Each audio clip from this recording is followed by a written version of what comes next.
merci beaucoup pour cette invitation. Je ne sais pas si on va en sortir possédé ou non. Bon, c'est un jeu de mots peut-être facile, mais enfin, disons, c'est vrai que c'est un exercice qui n'est pas évident ou qui n'est pas aisé de reconstituer son parcours. Bon, j'ai eu l'occasion de le faire à plusieurs reprises à travers euh, soit des textes, soit des colloques ou des choses comme ça. Mais en fait, je ne l'ai pas fait de façon systématique. Et on va donc voir ce que ça va donner quoi, comme exercice. Alors, je ne sais pas par quoi il faut commencer. Peut-être qu'il faut commencer par le début. Euh, En général, en fait, quand on commence euh, à faire de l'anthropologie, puis quand on nous pose à un certain moment une question, la question de la vocation revient toujours. Et puis peut-être pour régler le problème dès le départ, c'est pour dire en fait que il n'y a pas de vocation a priori, il n'y a pas une prédétermination. Euh, on a plutôt affaire à chaque fois à une reconstruction en fonction de la trajectoire, en fonction des problématiques auxquelles on a été confronté. Et, euh, mais donc, de ce point de vue-là, je ne vais pas essentialiser, je ne vais pas dire, enfin, j'ai toujours voulu faire de l'anthropologie, c'est ça que j'ai voulu toujours faire, bien que quelque part, ça ne soit pas si faux que ça. En fait, ce n'est pas pour rien aussi qu'on fait des choix, ce n'est pas pour rien que tout d'un coup, on découvre que finalement, c'est cette voie-là qu'on a choisie. Alors, peut-être pour commencer, on peut dire que d'où je viens, c'est une façon de situer, au fond, le parcours d'un anthropologue. Alors même qu'il ne s'agissait pas au départ d'anthropologie, je ne savais même pas ce que c'était. C'était beaucoup plus facile d'être au courant de la philosophie, de la sociologie, de l'économie, mais de l'anthropologie, en tout cas dans les années 60, c'était plutôt assez exotique finalement que de parler ou d'évoquer l'anthropologie.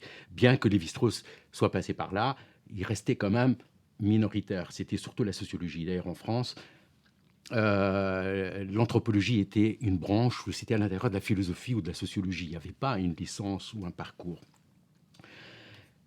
Alors, moi, il me semble, si je dois réfléchir et reconstituer mon parcours, il me semble que j'ai toujours été intéressé par le décentrement.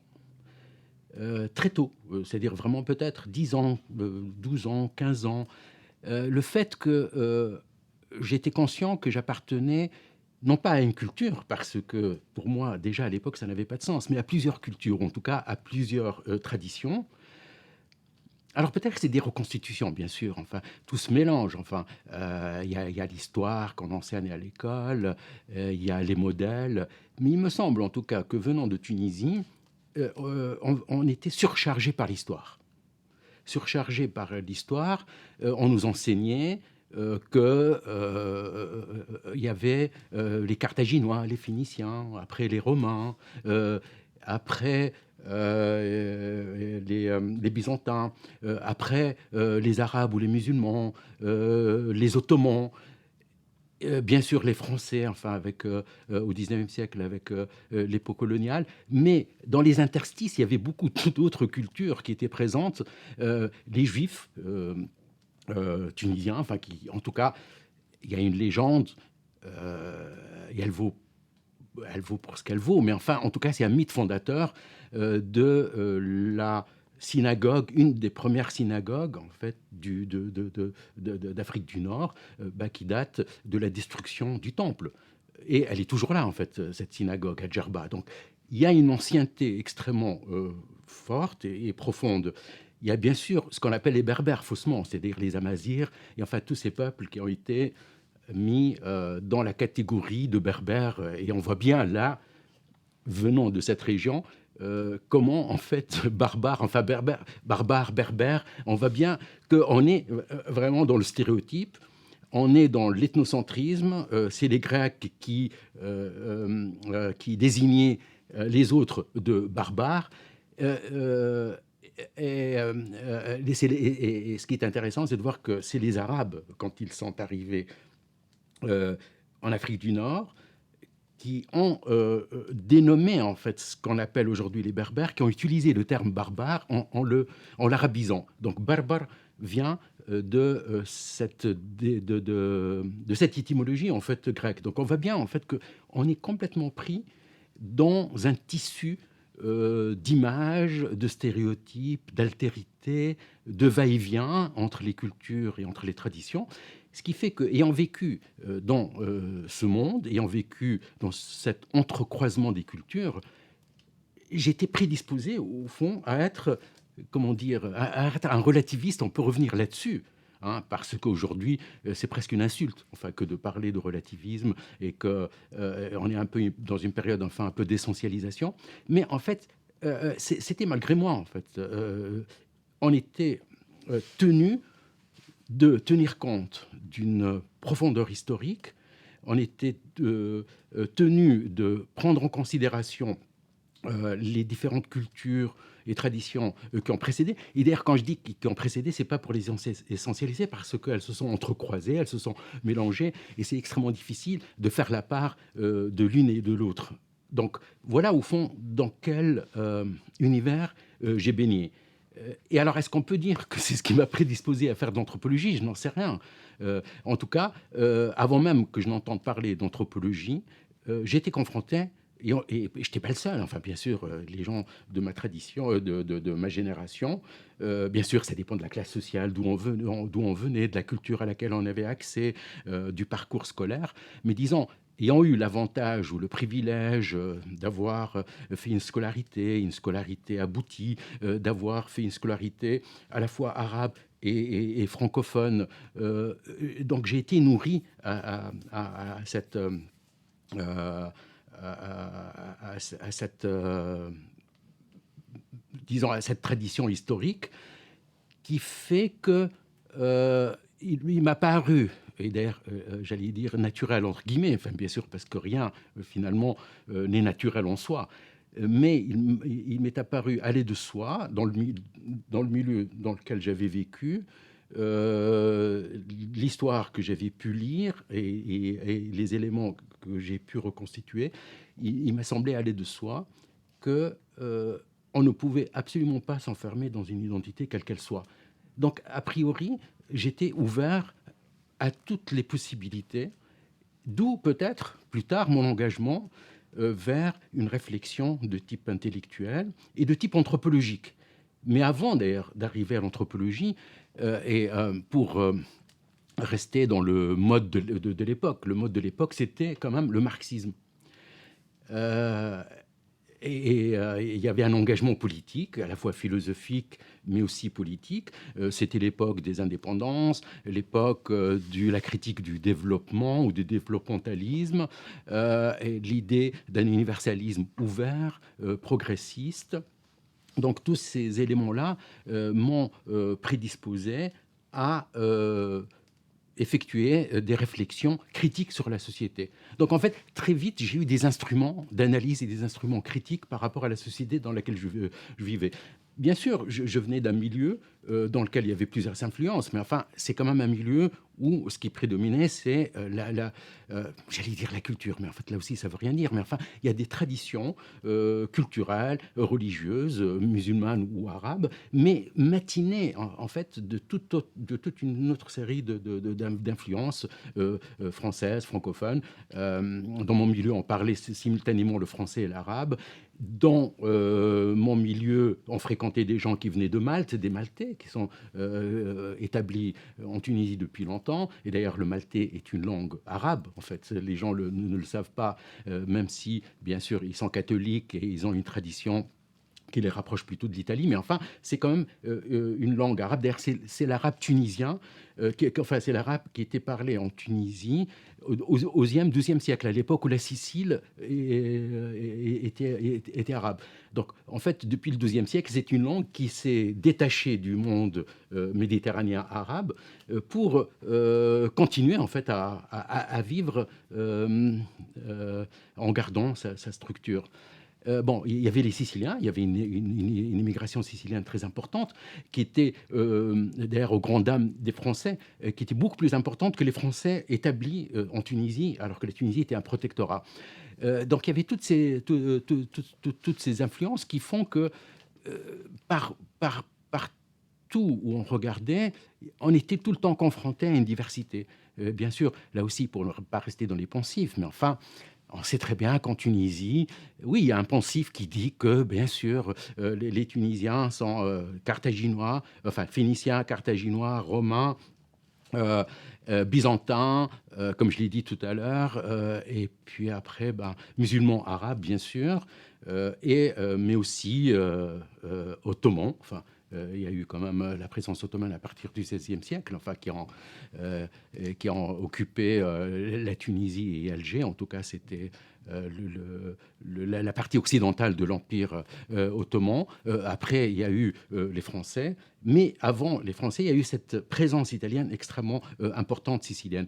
Donc voilà, tous les éléments qui ont fait que ça m'a prédisposé finalement à un regard, euh, disons, anthropologique, ce qu'on va peut-être plus tard appeler anthropologique. Mais il est aussi historique, ce regard, puisqu'il nous permet de nous situer dans l'histoire, il nous permet de situer dans la succession, et il nous permet de mieux comprendre finalement aussi à la fois le passé et le présent. Donc voilà, en fait, un peu le point de départ qui a constitué à un certain moment le champ de mes réflexions et de mon parcours. Alors bien sûr, je pourrais dire bien d'autres choses. Avant l'anthropologie, donc comme je l'ai dit, j'étais influencé par le marxisme, donc par la philosophie marxiste, mais aussi par l'économie, parce que dans les années 60, 70, pour ne pas dire 70, parce qu'en Suisse on dit plutôt 70, euh, on était donc dans ce paradigme du changement, du progrès, de l'universalisme, mais un universalisme qui pensait que l'émancipation viendrait de l'émancipation de la classe ouvrière, du travail, en fait, voilà.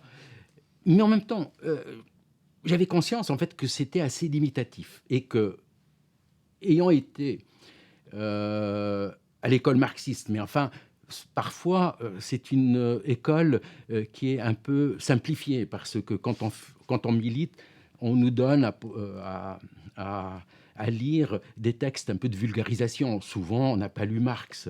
Et on avait une vision un peu trop économiste ou économiciste, en fait, du monde et de la philosophie marxiste, qui est beaucoup plus complexe que cela. Bon, et je l'ai découvert après, mais disons, dans un premier temps, on était omnibulé par l'économique. Mais de nouveau, très vite, je me suis aperçu au fond que l'économique, parce que justement j'avais quand même une sensibilité historienne ou historique, que ça ne pouvait pas expliquer le monde, ça ne pouvait pas expliquer l'enveloppe en fait dans laquelle vivaient les gens et dans laquelle se mouvaient les cultures. D'où assez rapidement une critique du marxisme vulgaire m'est venue. Enfin, c'est-à-dire que je ne me suffisais pas de cette explication et du déterminisme. Enfin, qu'au fond, l'infrastructure, superstructure, etc. Puis qu'au fond, que la superstructure suit toujours l'infrastructure. Bon, enfin, bon, tous ces débats qui paraissent aujourd'hui dépassés, mais qui ne le sont pas tout à fait. Mais enfin, bon.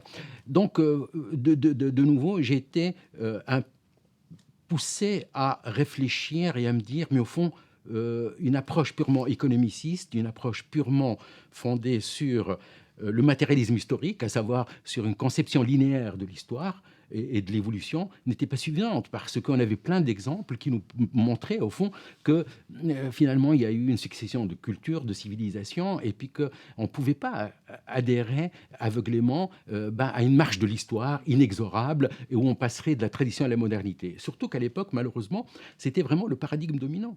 Et le paradigme dominant, c'était que on était dans une période de progrès, l'histoire va de l'avant, on peut l'appeler comme on veut, quoi, cette histoire, c'est-à-dire soit le matérialisme historique, soit autre. D'ailleurs, ça pourrait être aussi le progrès économique de type capitaliste, hein. Après tout, le marxisme comme le capitalisme partageait un peu cette conception prométhéenne, en fait, du progrès. Bon, assez rapidement, ça m'a paru plutôt problématique. De nouveau, parce que je voyais comment comment la culture en fait se construit, comment il y avait des résistances de la part des sociétés ou des cultures ou des groupes par rapport à cette conception un peu linéaire et un peu ordonnatrice. Et alors je me suis aperçu qu'au fond que le marxisme vulgaire, ou disons l'économicisme, n'était pas capable ou ne suffisait pas à expliquer la diversité du monde, la diversité des cultures. D'où l'intérêt que j'ai porté parallèlement à d'autres mouvements intellectuels et notamment tout ce qui a pu relever d'une certaine critique un peu radicale de la modernité et notamment le surréalisme. Pour moi, ça a été vraiment un moyen d'aller au-delà justement du positivisme, enfin du positivisme naïf ou spontané qui caractérisait les intellectuels de cette époque. Bon, le surréalisme est donc une piste qui m'a paru euh, intéressante dans la mesure où, non pas qu'elle introduit une dérision, non, au contraire, elle introduit une dimension subversive qui met un peu en question les fondements de la modernité et un certain nombre d'impensés. Bien sûr, de fil en aiguille, j'ai pu aboutir à des lectures comme celle de Georges Bataille. Et pour moi, ça a été vraiment une révélation. Bon, je ne suis pas le seul, hein, bien sûr. La part maudite. En fait, avec Georges Bataille, j'ai trouvé le moyen de concilier l'économique et le sacré.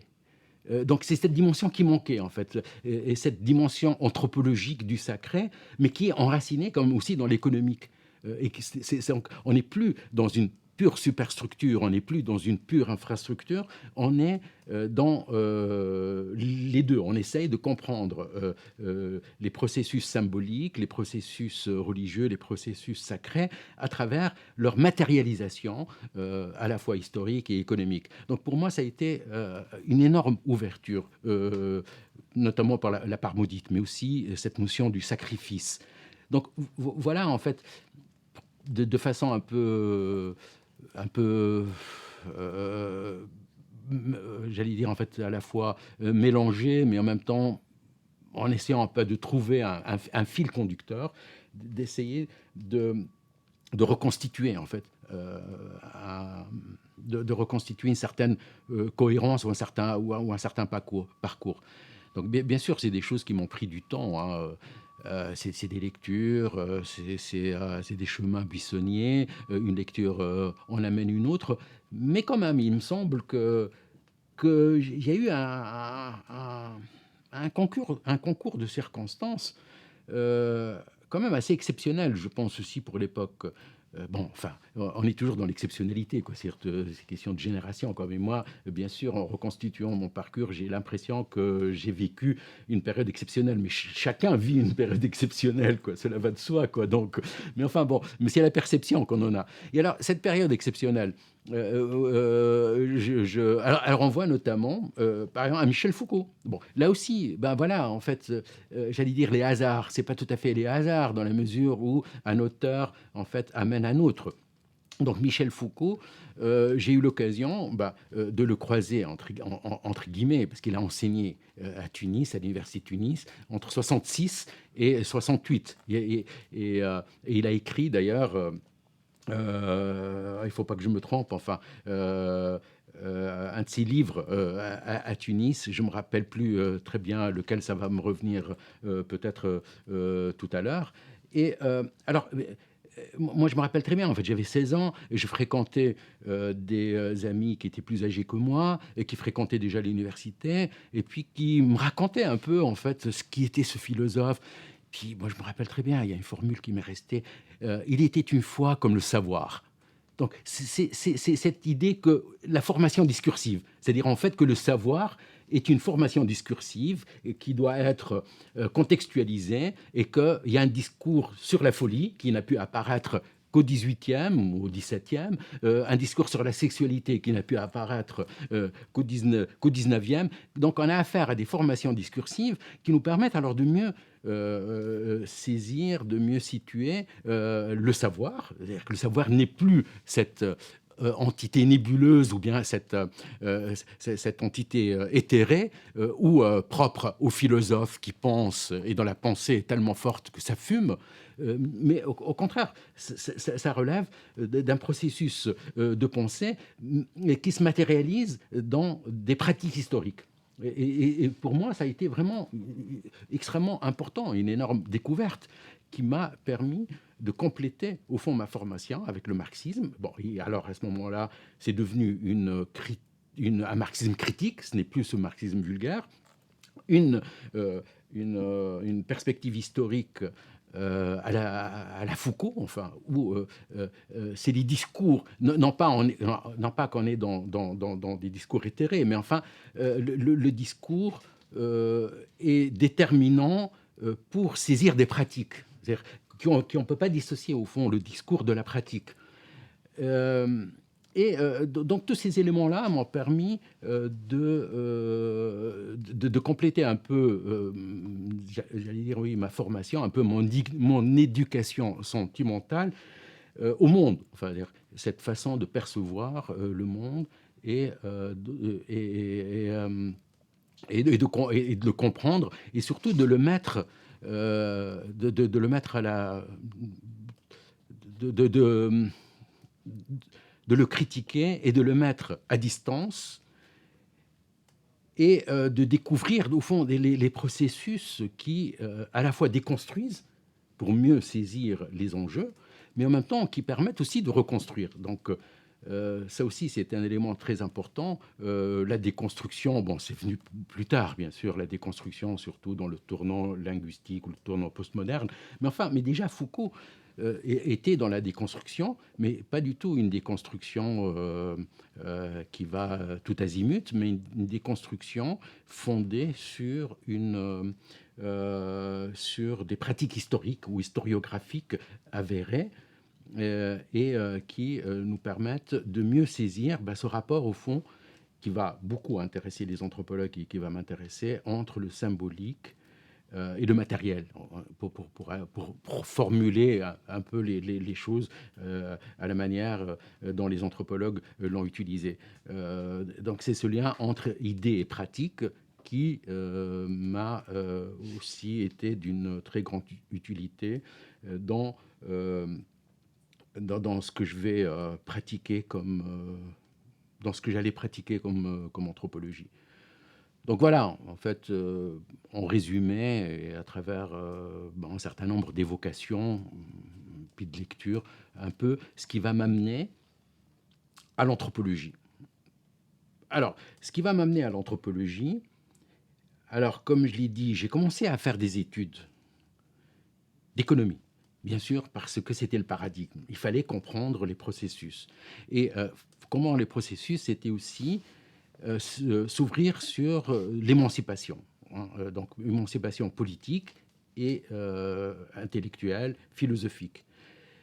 Mais très vite, je me suis aperçu que c'était ennuyeux, l'économie. C'était vraiment ennuyeux.